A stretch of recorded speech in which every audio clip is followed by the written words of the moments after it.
Hello, everyone. Welcome to video 4 of chapter 4. So we've gone through a couple basic credits. We got the basic personal amount, spousal and eligible dependent. We've gone through some caregiver.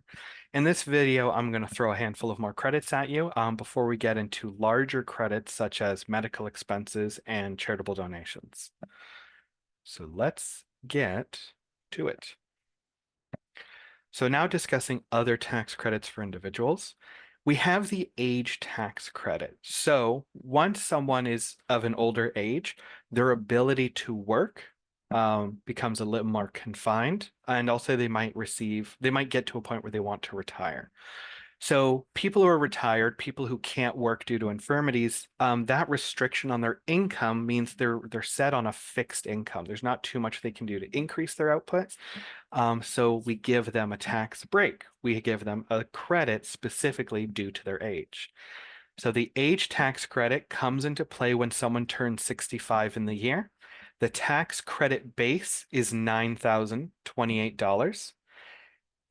It reduces by 15% of its net income over 45,522.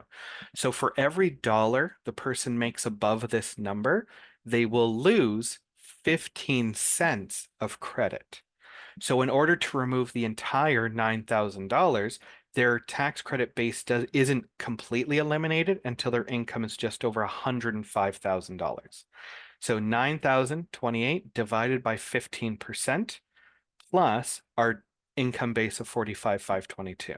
So for every dollar we make, we lose 15 cents of credit, which means it's going to take us about $60,000 to get rid of that $9,000 credit. Unused tax credit for age can be transferred to spouse. So age credit's one of those credits that can be shared between spouses when they're left unused. Also, for individuals of that age range, they might be earning pension income. Again, this is usually a fixed income amount, and so we have an additional credit to help pensioners. So the amount is 15%, our usual credit rate, of the first $2,000 of eligible pension income, which means their maximum tax break is going to be about $300, 15% of 200. This is not indexed. That $2,000 threshold's kind of been the threshold for a number of years now. So perhaps in the next few years, this will be reviewed and they will either begin to index it or maybe they might just pick a new credit point. But right now, it's just the first $2,000 of pension income earned gets you a credit of 15%. So eligible pension income for individuals 65 and over includes most non-government pension payments. So if you're receiving CPP, the Canada Pension or OAS, those pension amounts don't trigger the pension credit. You need to be pulling income from, say, your RSP or from a pension, an actual pension that you're collecting retirement income from. If you're under 65 years of age, then it needs to come from annuity payments that were purchased in a registered pension plan, or the amount was received as a consequence of spouse's death. So if I'm not 65 yet, but my spouse was over 65 and they're earning pension income, if they pass away and that pension income is now coming to me, I can get the credit because that income was going to someone who is 65 and over. So the pension credit is not allowed for amounts received for CPP and OAS, other provincial pension plans. I can't arrange a salary deferral and call it pension, or certain other death benefits. So it really needs to be income expressly designated as, say, pension income. Let's take a moment just to do an age tax credit exercise. So Joshua Smythe is 72 years old, has 2025 net income of 51,500. Determine the tax credit base for the age credit for 2025 and the amount that can be applied to reduce income tax payable. So our income is 51,500. Our income threshold is 45,522. So let's 45,522 minus 51,500. We are over by about $5,978. We're going to reduce our credit by 15%. So our credit's going to go down by $896. Let's just make it 897 for simplicity. So 9028 means our credit is now 8,131. There it is right there. So for every dollar, because we're a little bit over that 45,000, we lost 15 cents for every dollar. So 9028 minus how much we're over on our income threshold left us with a credit base of 8,131. The tax effect is $1,220. Let's keep going. We come back at adoption. Canada employment. Individuals who earn income. This credit went into place because individuals who are very low income often lose a little bit of their financial support, especially from the government once they're over an income threshold. So this credit is meant to encourage individuals to work. So once they start working, they lose a bit of their financial aid, but they get another tax credit to help close the gap, you might say. So it's available to all employees with employment income. The tax credit base is the lesser of 1,471 or the employment income without considering expenses. So if you have employment, it's very likely you're going to be over this 1,471. But if you say only had $1,000 of employment income, then the credit base is $1,000. So with a credit base of 1,471, the maximum effect on your taxes is $221 once we apply that 15%. Adoption expenses. This is available to individuals who adopt an eligible child. Child under 18 years of age at time adoption order is issued or recognized by the government. So index credit base, right now it's $19,580 of eligible adoption expenses. Adoption expenses claimed in year adoption finalized. The maximum credit is just under $3,000, $2,937. I have adopted children in my family. I have two nephews who are adopted. It is a long process going through adoption. I think for each child, the process was about 2 years. And you pay legal expenses, you pay for home studies, you might pay certain adoption fees. My nephews were adopted in Canada, but for those who adopt from agencies outside of Canada, you might have to travel to pick up your child. You might have to have certain adoption fees paid. So there's a lot of expenses that can come into play when going through the adoption process. So as you're going through the process, you will tally these expenses up. And when the adoption is finalized, when you've brought that child home, in that year, you can expense a bunch of your adoption expenses up to $19,580. So what expenses are eligible?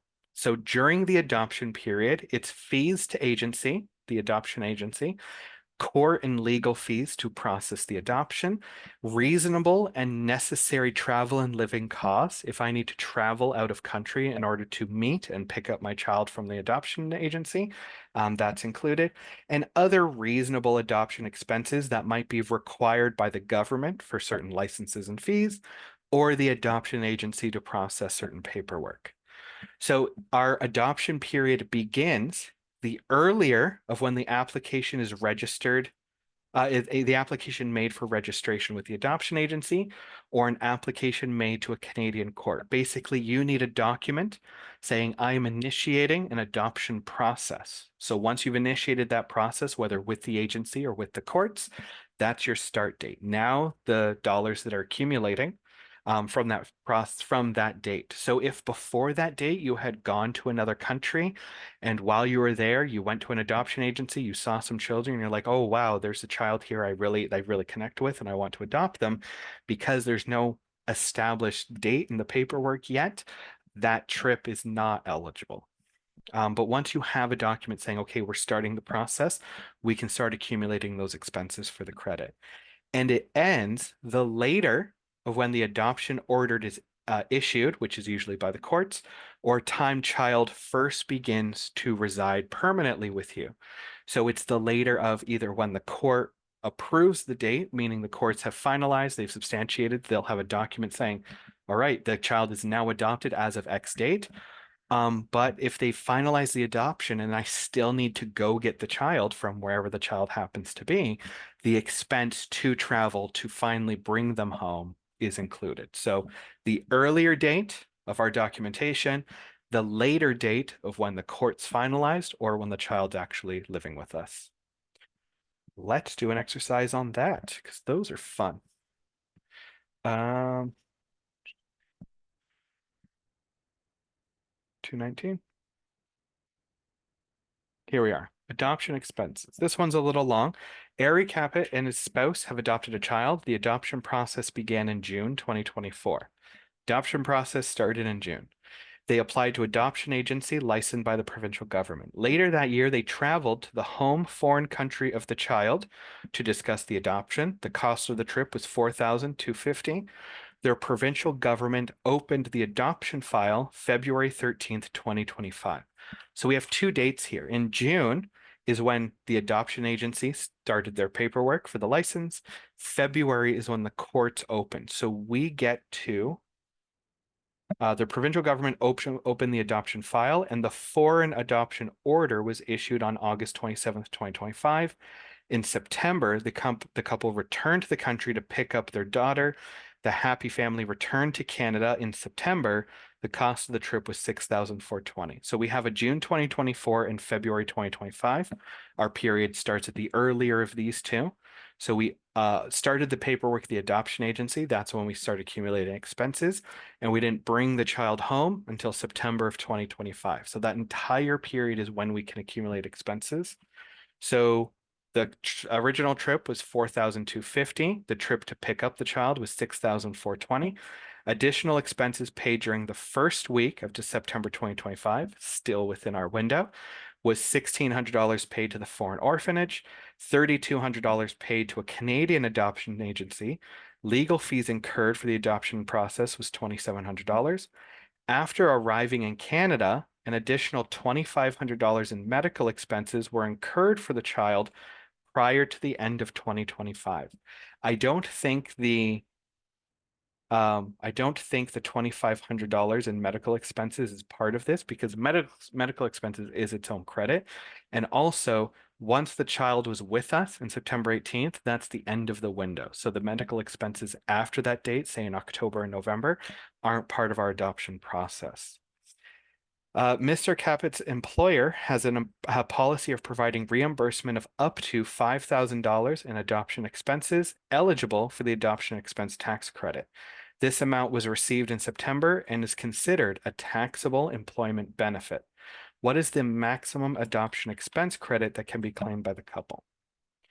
So we have a number of expenses. So because our window opened so soon, we have the two trips. We get to include them both. The orphanage fee, the agency fee, and the legal fees are all allowed to be included in our expenses.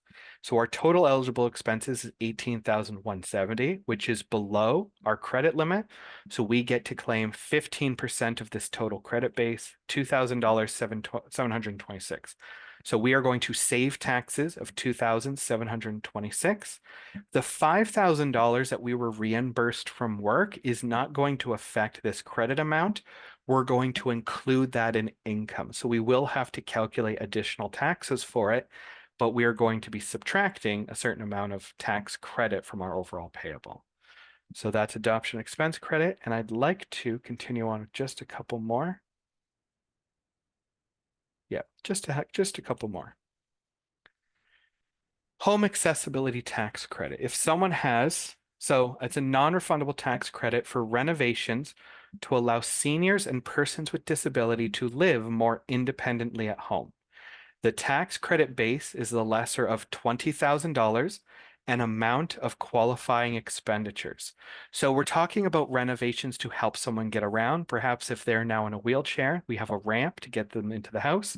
Perhaps we needed to renovate the bathroom so they could get into the bathtub. We needed we needed a shower with no lip so that they could roll in there with a wheelchair. Perhaps we had to do certain modifications to the kitchen so that it could fit the wheelchair in it. So these renovations are to help this person live inside their own house. So expenses are allowed to be deducted using a credit up to $20,000. So our maximum tax credit is $3,000, 15% of that expense amount. The tax credit's available to a qualifying individual or an eligible individual. So the qualifying individual is usually the person with the disability that needs the renovation, that needs those changes to move around their house. An eligible individual would be someone who's living with the person with disabilities. So someone with disabilities might have a difficult time working, and perhaps they don't have the income necessary to use up this tax credit.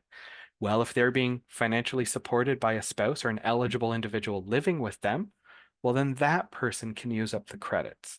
So those credits are available for the qualifying individual or the eligible individual, and there's qualifying expenses on an eligible dwelling. Do we go into it? No. Qualifying expenditures are usually permanent adjustments to the house in order to aid their ability to get around, construction of ramps and modifications.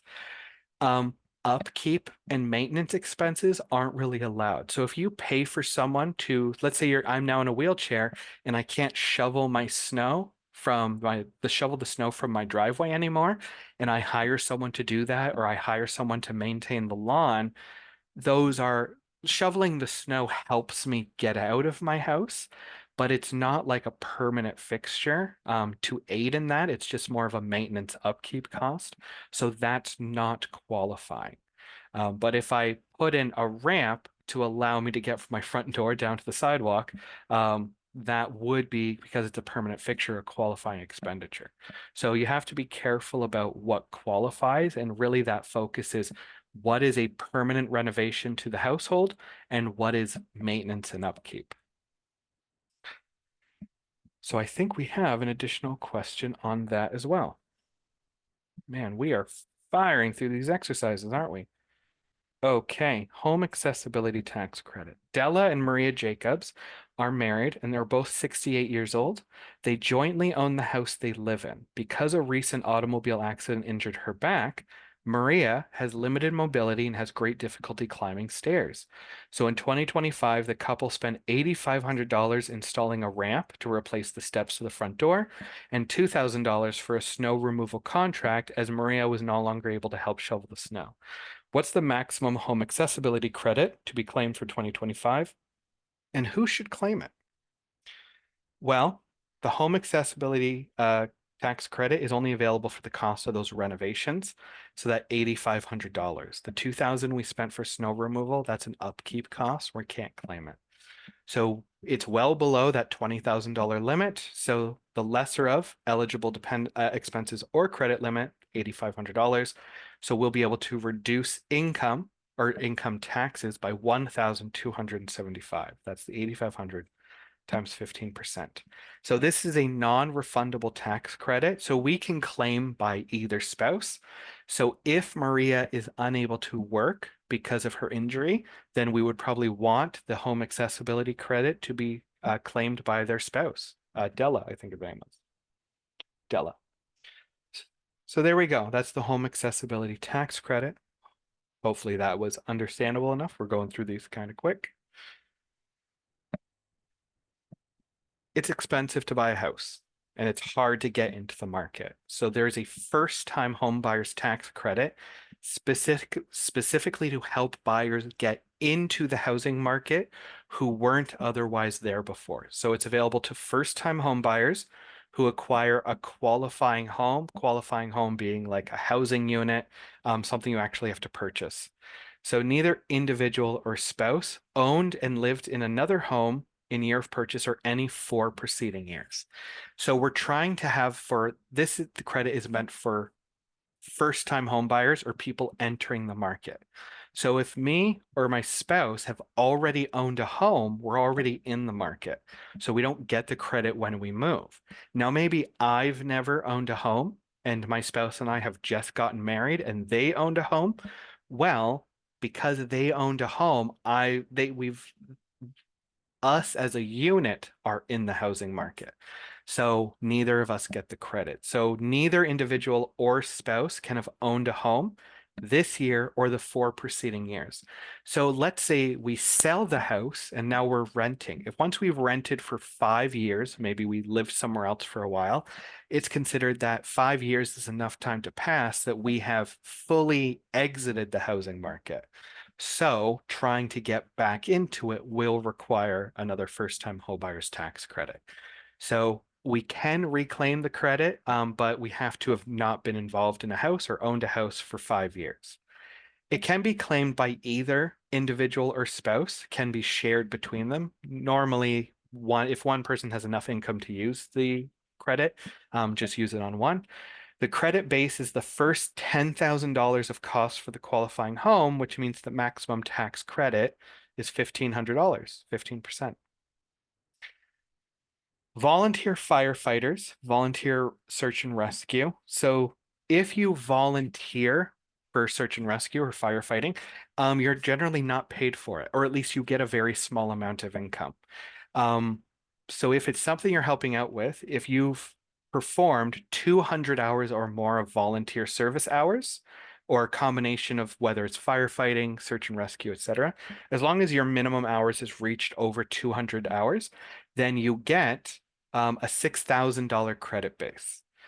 Only one of the two credits can be claimed. So there's technically a credit for firefighters and search and rescue, but functionally it's the same credit. So if you qualify for one, you can't get the other one. It's just this one amount that gets applied to either of them.